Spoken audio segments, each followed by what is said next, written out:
영화롭게 하는 그런 복된 하루가 되기를 바랍니다.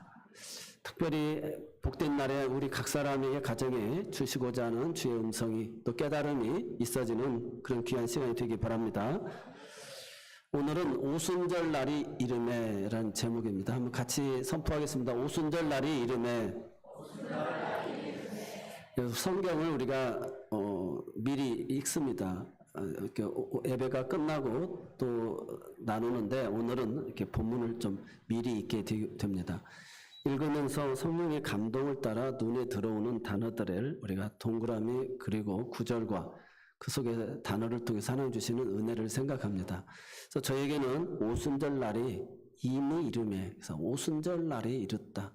그래서 성경은 절기를 굉장히 중요시 여깁니다. 우리 인생에도 절기가 다 있지 않습니까? 독일에 갔더니 우리가 교회력을 따라서 전부 다 국경일, 공휴일이 이렇게 이루어지는 것을 보았어요. 영국도 마찬가지고요. 그래서 우리에게 이 오순절 날이 이르렀다. 이것은 어떤 의미가 될까? 이 오순절은 77절, 맥추절 이렇게 이야기합니다. 우리가 7월 첫 주가 되면 맥추절로 지키게 되어지죠. 그래서 우리가 6월절, 오순절, 초막절 이렇게 세 개 절기를 온 이스라엘 백성들은, 남자들은 전 세계에 흩어져 있다 할지라도 다 그 예루살렘 성전에 모여서 예배하라고 하나님께서 이렇게 명령하셨거든요. 그래서 그 절기가 되어지면 어떤 일이든지 빨리 일을 마무리하고 그 시간을 이동하는 시간 이런 것까지 다 배려해가지고 하게 되어집니다. 그래서 지금도 이 절기를 잘 지키기 위해서 기독교 국가들인 나라들은 그렇게 부활절 휴일이 있고 그런 것을 보게 되어지죠. 그래서 오늘 우리들에게도 이제 맥주감사절이 다가오고 또 이 맥주감사절 오순절은 보리맥자입니다. 그래서 보리와 밀을 처음 그 소득을 거두는 초실절이라고도 하고요. 또 6월절이 지난 7주를 지나서 77에 49일 후에 오순절, 그래서 50일이라고 해서 77절이라고도 합니다. 그리고 모세가 시내산에서 하나님의 말씀을 받았을 때 그 날을 또 우리가 이렇게 오순절로 같이 지키고 있습니다. 그래서 이 오순절은 신약 시대에 와가지고 예수님께서 약속하신 성령을 기다리라. 그래서 성령을 보내주신다라고 이야기하고 있어요. 그래서 하나님은 사랑이신데 사랑이라는 것을 우리에게 약속해 주셨어요. 그래서 예수님을 가장 보내주셨다는 거예요. 우리 인생의 가장 큰 문제를 해결해 줄 예수님. 그래서 죄의 문제를 해결해 주시러 예수님을 보내주신다고 했는데 오셨고 또 예수님은 내가 떠나야 너희들에게 더 유익한 성령을 보내주신다 하셔서 이제 이 오순절 날에 성령이 임하시는 이 사건이 오늘 본문의 내용입니다. 예수님은 죽은 지 3일 만에 말씀하신 대로 살아나셨죠. 그리고 살아나셔서 40일 동안을 다니면서 내가 이렇게 부활했다라고 하는 것을 10번 이상을 나타나셔서 제자들에게도 내가 이렇게 부활했다. 그래서 그 음식도 같이 드시면서 손과 못자국도 만져보라고 하면서까지 믿음 없는 자가 되지 말고 믿는 자가 되라고 주님이 부활의 모습을 많이 보였어요. 그래서 감람산에서 이제 주님이 승천하시는 내용이 됩니다. 그래서 40일 동안 있다가 승천하실 때 천사들이 이야기하기를 너희가 본 그대로 주님이 다시 재림하신다. 주님이 다시 재림하신다. 그래서 심판의 주로 오신다는 것입니다.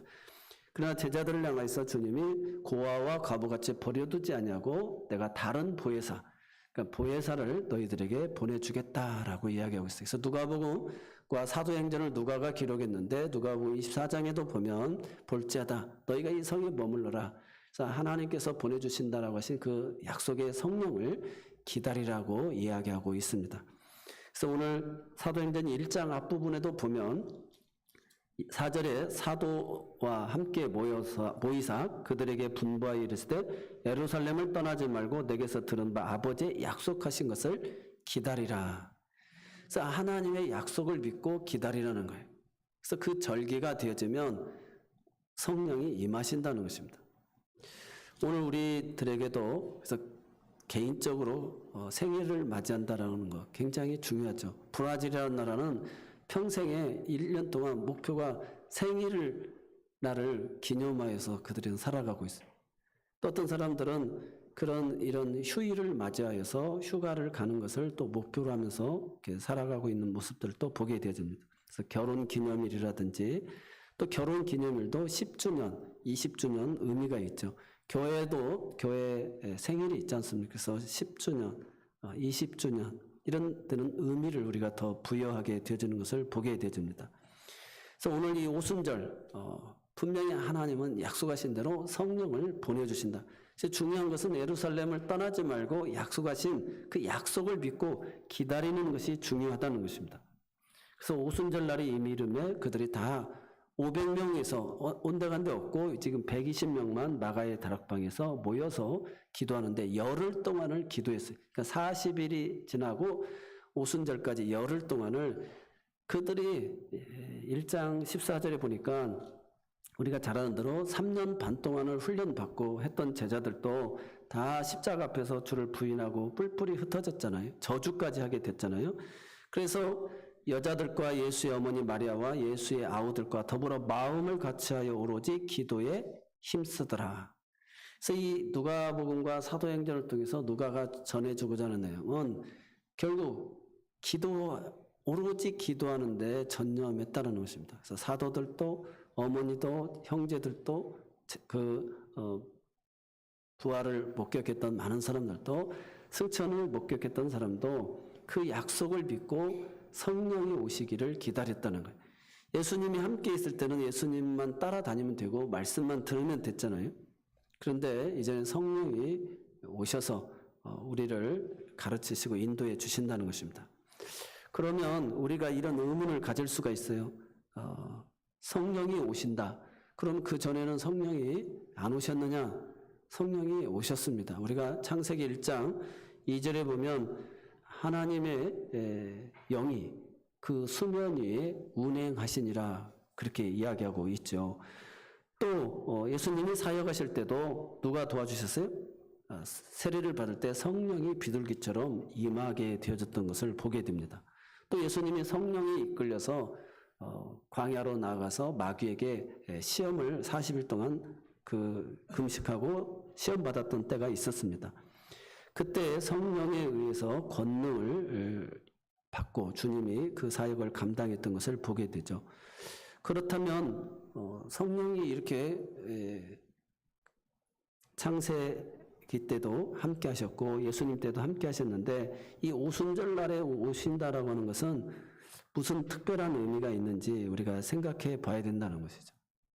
그래서 우리가 연애도 하고 데이트도 하고 할 수 있지만 결혼이라고 하는 것은 뜻깊은 날이지 않습니까? 그래서 다른 사랑도 나누고 연애도 할 수 있지만 결혼과 다른 것처럼 그 전에는 우리가 성령이 역사했지만 이 오순절이 성령이 본격적으로 임하는 이 일은 우리에게 새로운 것을 가져다 주고 있다는 것입니다. 그래서 오늘 낮 시간과 오후 찬양 예배 시간을 통해 가지고 이걸 이렇게 나눠서 이렇게 전하려고 합니다. 첫 번째로는 이 성령이 오신다라고 하는 거. 그래서 오순절 날이 이르렀다. 그래서 하나님이 약속하신 대로 성령을 보내주셨다라는 그런 의미입니다. 특별히 여기 성령이 임하는 것은 4절밖에 사용을 하지 않고 있고요. 나머지는 전부 다 그 반응입니다. 야, 이 사람들이 다 갈릴리 사람들 배우지 못한 사람들인데 막 각 나라 언어로 방언으로 막 이야기를 하는 거예요. 그러니까 이게 무슨 일이냐? 저 사람들 세술에 취했다 막 이렇게 당황하니까 베드로의 설교가 14절로부터 그 뒤로 계속 이어집니다. 성령이 임한 사건은 그 현상은 4절밖에 표현을 하지 않았어요. 그냥 마치 급하고 강한 바람 같은 것이 방 안에 막 가득하고 불의 혀 같은 것이 막 각 사람 위에 다 있는 모습처럼 그 비유로 이렇게 누가가 이렇게 설명하고 있는 것을 보게 되어집니다. 그래서 중요한 것은 성령이 임하고 이걸 다 지금 반응도 나타나고 그 난국 방언으로 다들 듣게 되어지는데 이 설명을 성령이 임한 이 설명을 베드로가 제대로 지금 설교해주고 있다라는 거죠. 그 설교의 내용이 길다라는 것입니다. 그래서 오늘 우리들에게 던져주는 그 역발상적인 성령이 오심의 의미를 찾아보는 거예요. 그것은 그럼 성령이 오시지 않았다. 그러면 어떤 일이 있을 것이냐. 고린도전서 12장 3절에 보면 초대교회의 모습을 볼 때 성령으로 아니하고는 누구든지 예수를 주라고 할 수 없다라는 것입니다. 또 로마서 8장 9절에도 보면 누구든지 그리스도의 영이 없으면 그리스도의 사람이 아니라고 이렇게 이야기하고 있습니다. 그러니까 성령이 오시지 않으면 주는 그리스도시요 살아계신 하나님의 아들입니다라고 이렇게 고백할 수도 없고, 또 그리스도의 영이 없으면 그리스도의 사람도 아니라는 것입니다. 그러면 결국 성령이 오시지 않았더라고 한다면 우리에게 구원도 없을 것이고 예수 믿는 사람도 없을 것이고 교회도 없을 것이라는 것이죠. 그러니까 성령이 오셨다라고 하는 것은 각 사람에게 다 임하여서 예수 그리스도를 구주로 고백하고 그리스도의 영이 있으므로 이렇게 하나님을 예배하고 하나님을 찬양하고 우리가 이 공동체 안에, 교회라고 하는 공동체 안에 이렇게 하나의 지체들이 되어졌다는 것입니다.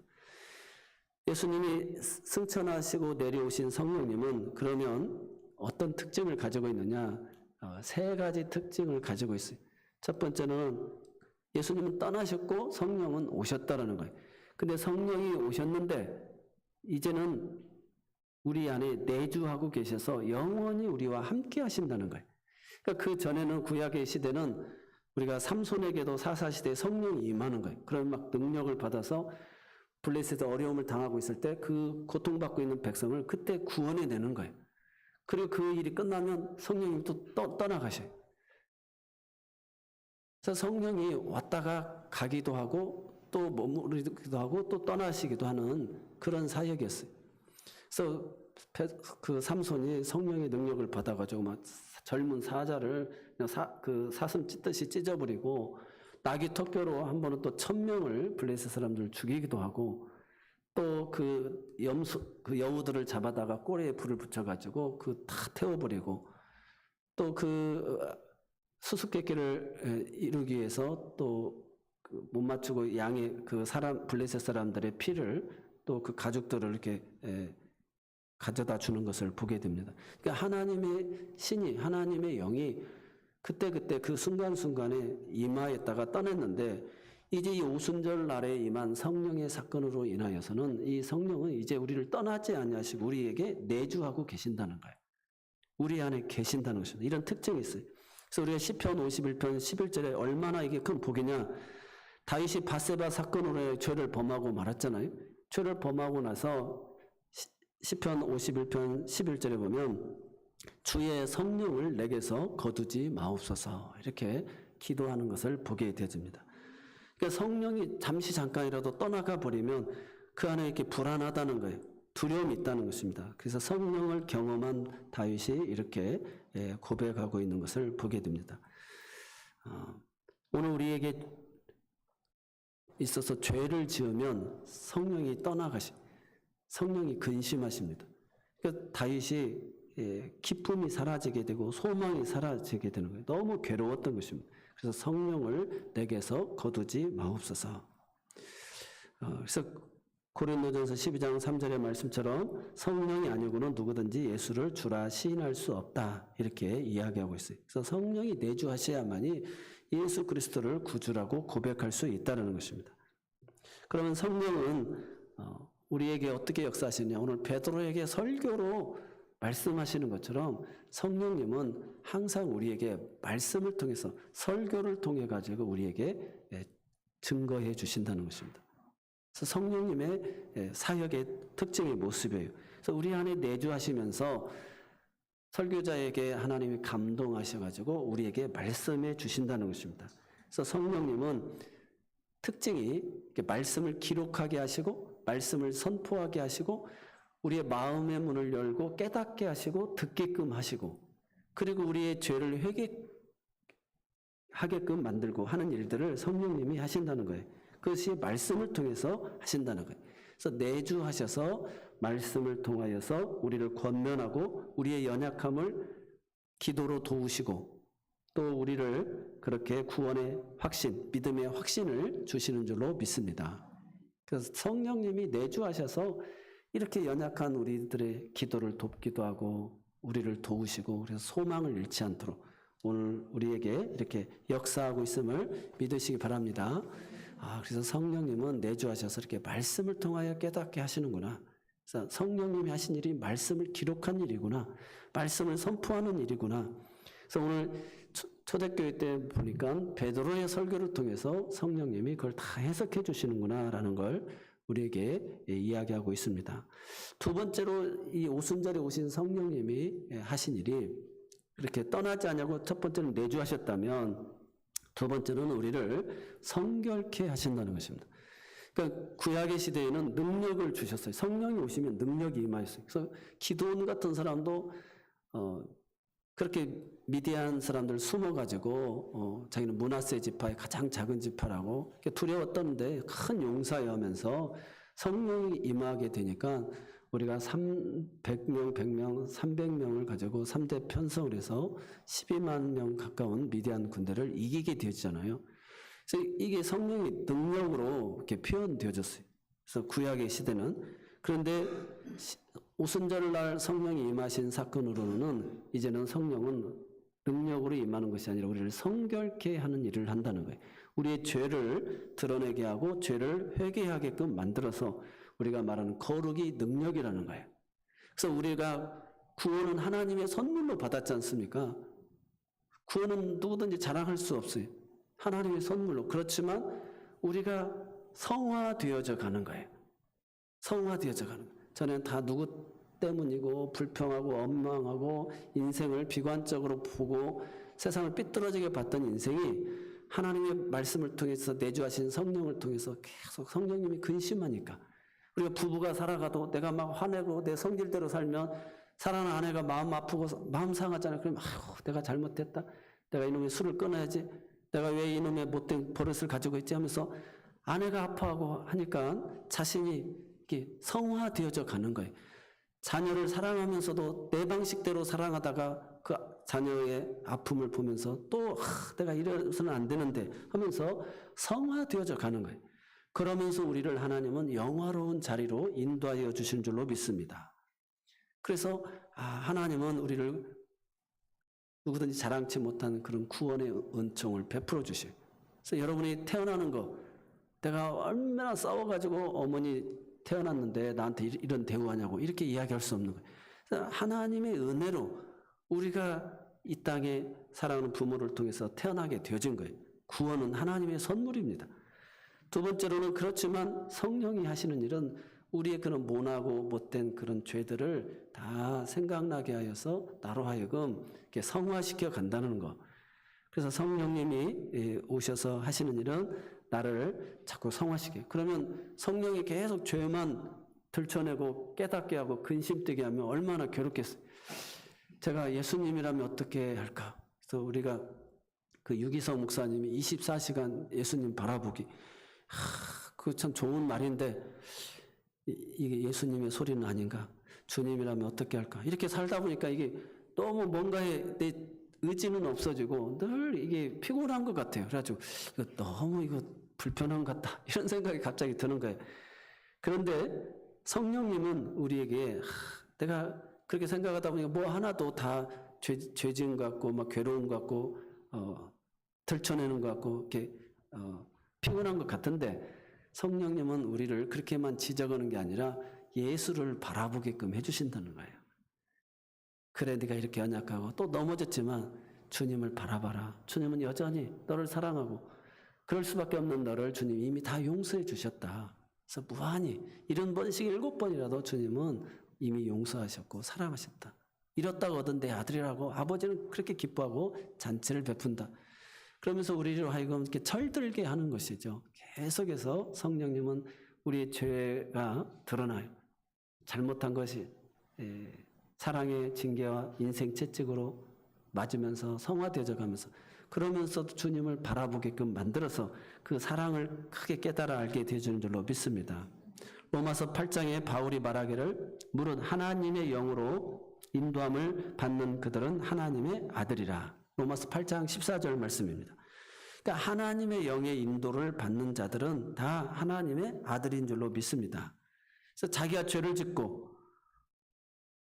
그 허물이 드러나서 창피해가지고 도망가고 싶은데 주님의 그 은혜를 우리 십자가를 바라보게끔 만드는 거예요. 그래서 주님의 은혜가 너무 크고 고마우니까 오늘 그 사랑에 힘입어서 미안하지만 부인과 또 자녀들에게도 그 사랑의 자리를 우리가 지켜가고 교회 공동체의 자리도 지켜가는 줄로 믿습니다.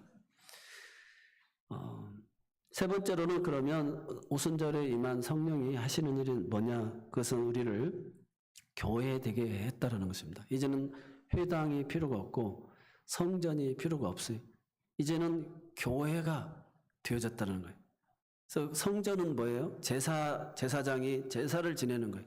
이게 누구의 죄입니다 라고 하면서 짐승을 잡고 소를 잡고 다 그랬는데 이제는 우리가 짐승 잡을 필요가 없는 거예요. 이제는 예수님이 우리를 위해서 단번에 속죄양이 되어 주셨기 때문에 우리에겐 다시 제사가 필요가 없는 거예요. 그래서 우리에게 내주하시고 주님이 이미 우리를 다 구속해 주셨기 때문에 우리는 하나님의 구원의 자녀가 된 줄로 믿습니다. 그래서 예수님이 그토록 3년 반 동안 제자들을 훈련하시고 마지막 질문했던 내용 마태복음 16장 16절이죠.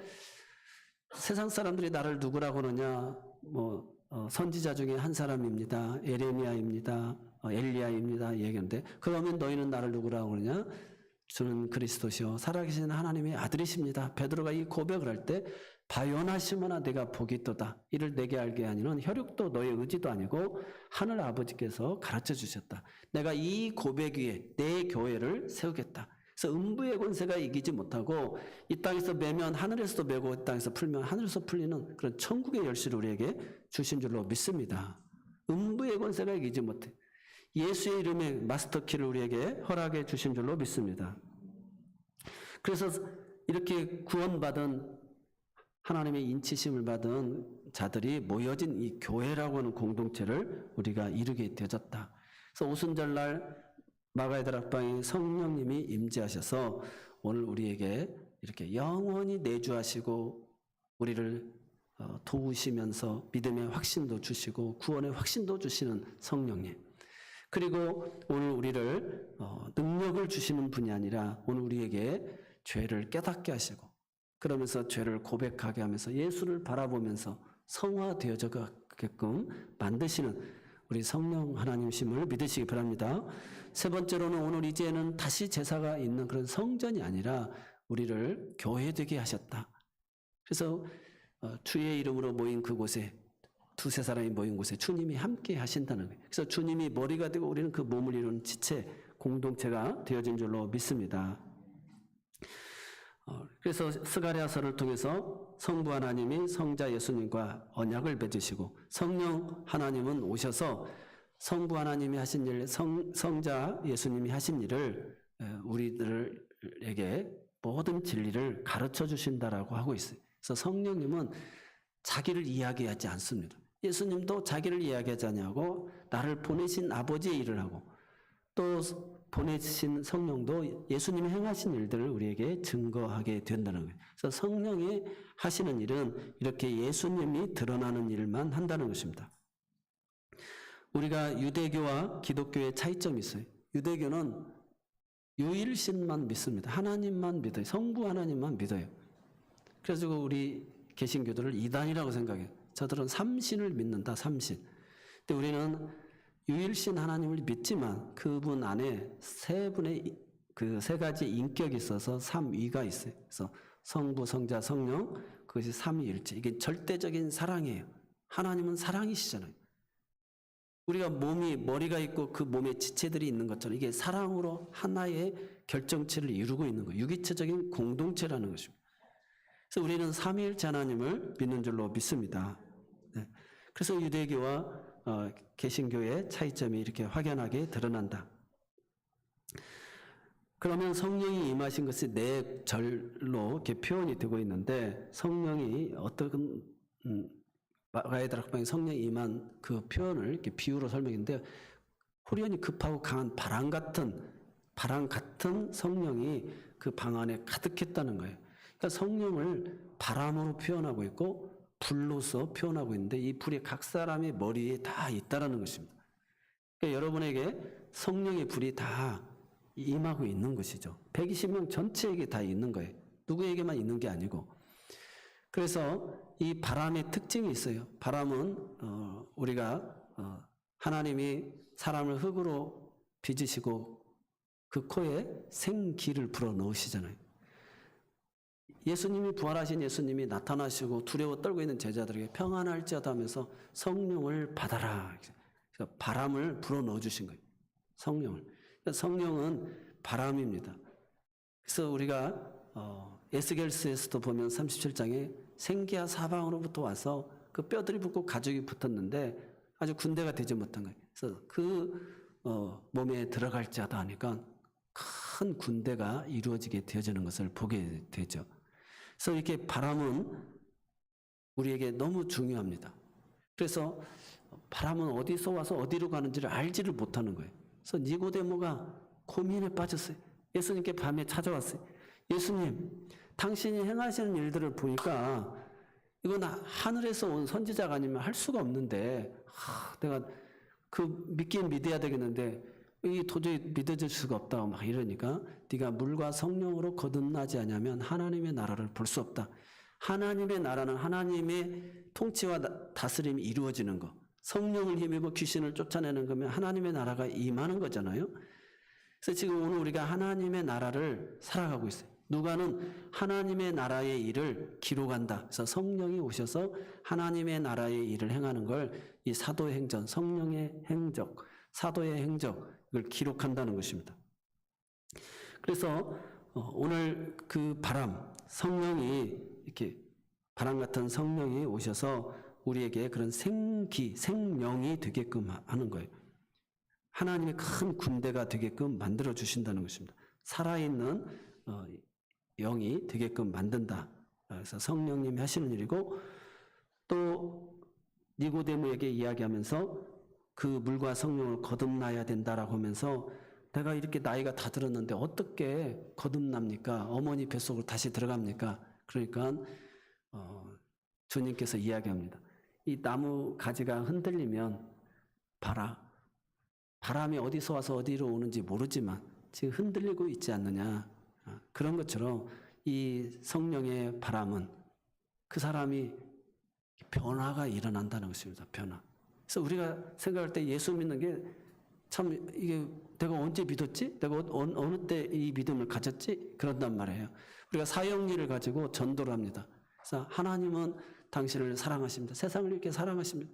근데 하나님 말씀 불순종해가지고 죄를 지어서 하나님과 우리가 원수가 됐습니다. 그래서 사람이 도덕이나 윤리를 가지고 공부를 가지고 행위를 가지고는 어떤 노력으로도 하나님과 다가갈 수가 없습니다. 그래서 하나님이신 예수님이 오셔가지고 그 다리를 연결해 줬습니다. 그래서 오늘 예수가 길이고 진리고 생명입니다. 그래서 예수를 영접하고 믿으면 우리가 죄사함 받고 하나님과의 관계가 회복이 되고 천국에 이를 수가 있습니다. 그래서 예수님을 영접해야 됩니다. 그러면 어떻게 해야 됩니까? 제가 하는 기도를 따라서 하십시오. 사랑의 주님, 저는 죄인입니다. 사랑의 주님, 저는 죄인입니다. 제 안에 오셔서 제 죄를 깨닫게 해주시고 씻어주시고 저의 목자가 되어주세요. 저의 인생의 주인이 되어주시고 저를 인도해 주세요. 이렇게 기도 한 번 한 것밖에 없어요. 그래 영접 기도했어요. 그래서 그러면 이제는 영접 기도하게 되어지면 주님이 내 삶의 주인이 되어서 내 삶의 의자의 주인이 되어가지고 일어나는 소소한 모든 사건들 속에 이제 예수님이 다스려 주신다는 거예요. 그 전에는 예수님이 내 삶의 주인이 안 되졌기 때문에 내가 초청하지 않았기 때문에 영접하지 않았기 때문에 모든 사건 앞에 예수님 보세요. 왜 이렇게 인생이 이렇게 어렵습니까? 내가 주인이 돼서 살아가려고 할 때, 운전해서 살아가려고 할 때 너무 어려웠던 거예요. 근데 좀 얼마나 전도라는 게 얼마나 어리석은 거예요.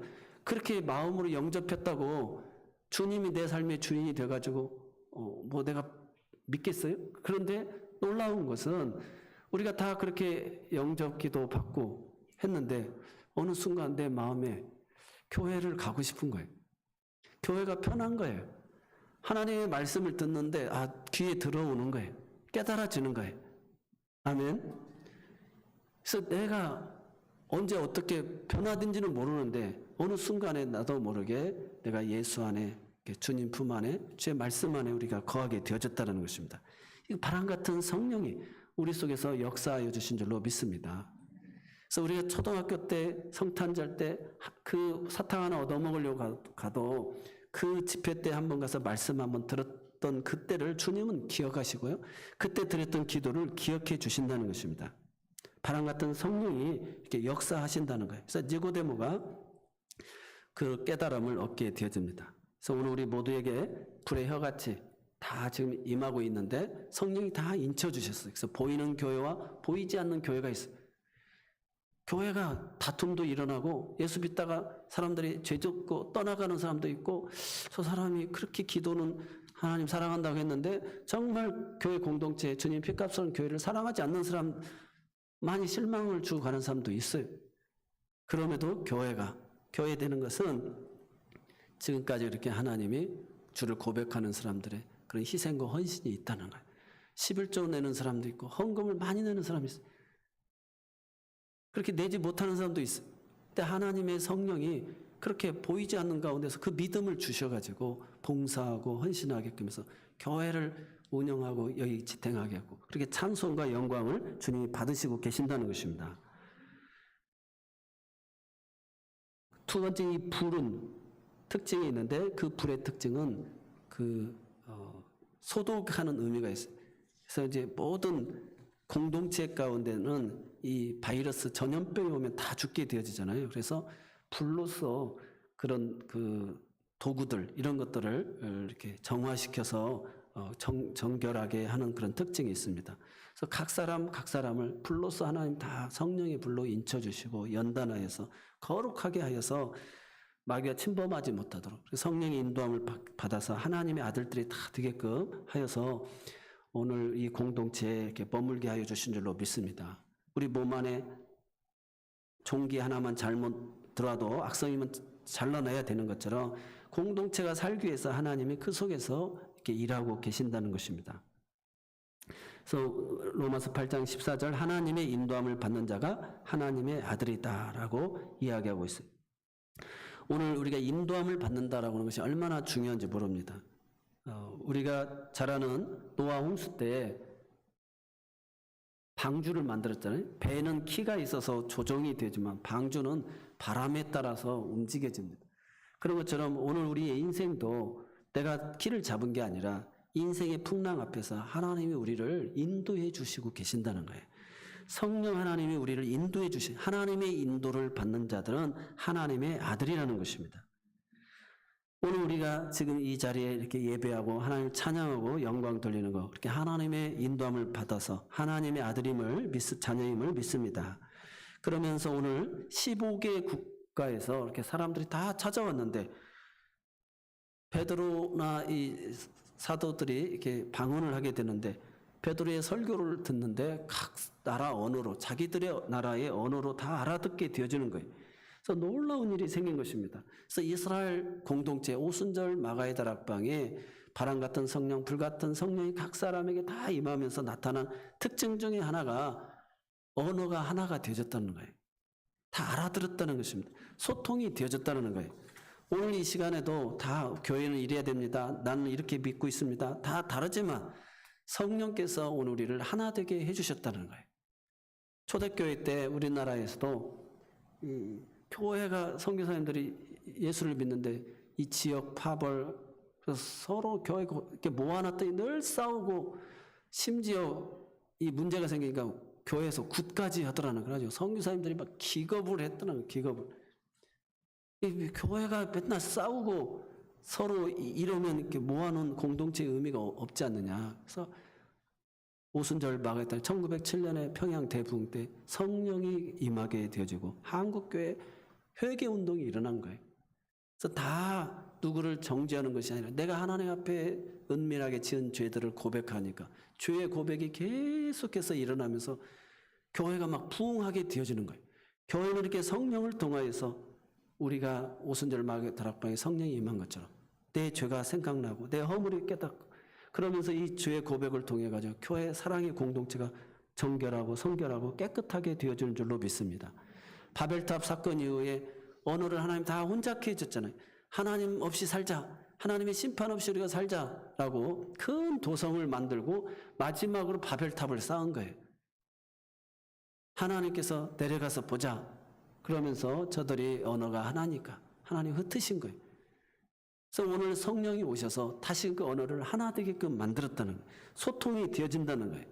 그래서 오순절 마가의 다락방이 성령의 공동체의 가장 큰 특징이 하나됨인 줄로 믿습니다. 그래서 예배소서에도 보면 너희가 전신갑주르고 진리의 띠 구원의 방패 의의 흉배를 붙이고 복음의 신을 신고 성령의 검을 가져라. 그러면서 하는 내용이 뭐예요? 우리가 주인과 종이 하나가 되어주고 부부가 부인과 남편이 하나가 되어주고 부모와 자녀가 하나가 되어지는 것. 이게 성령의 역사라는 것입니다.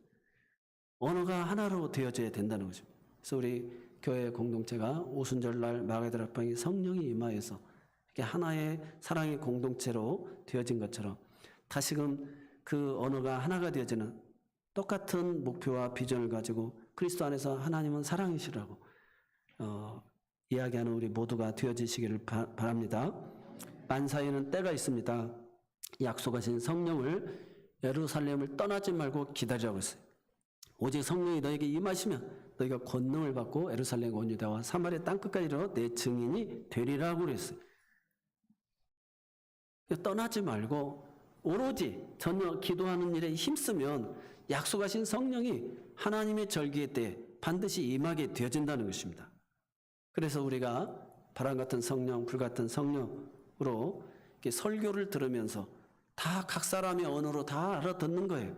언어 알아들으면서 우리가 그런 성령의 공동체의 삶을 살게 되어지는 줄로 믿습니다. 오늘 베드로 설교가 이렇게 중요하다라는 사실을 기억하면서 마음의 문을 열고 귀가 열려야 설교가 들어오고 그리고 내 삶을 이렇게 터치하게 되어진다는 사실 기억하면서 그래서 주의 종과 하나 되고 모두가 하나 되는 것. 그것은 다른 방법이 없어요. 기도하는 겁니다. 그래서 누가복음도 그러고 사도행전을 통해서도 계속 돈과 하나님을 겸하여 섬길 수 없다. 그래서 누가복음의 특징이 그거예요. 삭개오가 내 집에 유하여야 될 때 절반을 가난한 자들에게 주고 토색한 거 4배를 갖고 또 이 12장에 보면 어리석은 부자 오늘 밤 내 영혼을 데려가면 네 쌓아둔 것이 누구시 되겠느냐. 16장에도 부자와 나소를 통해서 돌보지 않은 그에게 지옥에서 물방울 떨어뜨려 달라고 그렇게 소망하는 것을 보게 되집니다. 오늘 우리가 다 돈 때문에 목표를 향해서 나가면 안 되고요. 하나님의 약속한 성령을 바라고 기도해야 될 줄로 믿습니다. 그래서 오늘 오후 찬양 예배 시간에는 좀 기도에 대한 공동체. 그래서 교회가 성전 미문의 안전뱅이를 오순절 성령이 임하고는 하루에 3번씩을 정해서 기도하러 가다가 낫고 사내들인 공의에서도 기도하는 내용이 나오고요. 사울이 기도하다가 아나니아가 지금 사울이 기도하고 있다라고 그에게 안수해 주라고 이야기하는 내용도 듣고요. 10장에는 고넬료와 베드로의 환상 중에 기도하다가 그런 보자기 환상을 보고요. 또 베드로가 그 감옥에 갇혔을 때 교회가 한 일은 그를 위해서 기도해 줬을 때 풀리는 내용도 나옵니다. 또 안디옥으로 선교사를 파송할 때도 금식하며 기도하다가 바울과 바나바를 세워서 보내라고 하는 내용도 나오게 되죠. 그래서 이 누가복음과 사도행전의 이 계속된 내용이 기도하는 공동체의 모습을 보여주고 있어요. 그래서 약속하신 성령이 임하실 때까지 오로지 기도하는 일에 전심하는 우리 교회 공동체 모두가 되시기 바랍니다. 그래서 기도가 살면 모든 것이 다 해결되는 거예요. 그래서 기도하지 않는 교회, 성령이 역사하지 않는 교회는 어떤 교회냐? 늘 싸우는 교회. 성령이 역사하지 않는 교회는 어떤 교회냐? 이렇듯 그렇게 하나 되지 않는 교회가 되어지는 것을 보게 되어집니다. 오늘 우리에게 주어진 이 시간, 하나님 오순절 날이 지금 맥주 감사절 다가오고 있는데 이번 그 구국 기도회를 위해서 한 주간 또 기도하고요. 또 여름 행사들을 위해서 정말 각 기관에서 많은 성령의 열매들이 수련회를 통해서 예수님을 만날 수도 있고 또 세우신 강사를 통해서 하나님 우리에게 꼭 필요한 말씀을 가지고 오게 해주시고 그런 잃어버렸던 신앙들 영성들을 다 회복하게 해달라고 이렇게 기도로 준비하는 우리 모두가 되어질 수 있기를 바랍니다. 기도하겠습니다. 사랑의 하나님, 성령이 역사하는 교회의 특징이 이렇게 하나됨이라는 사실을 기억하면서 우리가 한마음 한뜻 되어져 기도하는 일에 전심전력하게 하여 주옵소서. 그래서 이 예루살렘을 떠나지 말고 하나님이 약속하신 성령을 간절히 바라고 기도하는 우리 모두가 되게 하여 주옵소서. 예수님의 이름으로 이 모든 것 감사하며 기도